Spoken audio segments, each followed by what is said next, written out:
በዚህ ሰዓት በዓለማችን የአቪዬሽን ኢንዱስትሪ ላይ አንድ አነጋጋሪ ነገር ተከስቷል። በዚህም ታዲያ ኤርባስ ወደ 6000 የሚጠጉ ኤ320 የሆኑ አውሮፕላኖችም እንዳይበሩ ትዕዛዝ መስጠቱ ሰምቷል።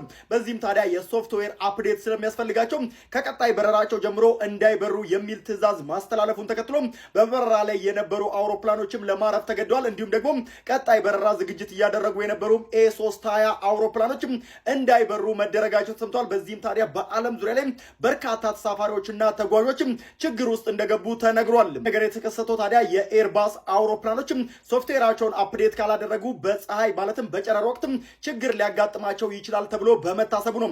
በዚህም ታዲያ አንድ የኤርባስ አውሮፕላን ከሜክሲኮ ተነስቶ ወደ ኒው ጀርሲ በሚበርበት ሰዓትም አቲቲዩዱን በከፍተኛ ሁኔታ መቀነሱ ተከትሎ በርካታ ተሳፋሪዎች ጉዳት እንደደረሰባቸው ነው የተነገረው። በዚህ ምክንያት ታዲያ የኤርባስ ኤ320 አውሮፕላኖችም ሶፍትዌራቸውን እንዲቀይሩ ታዘዋል።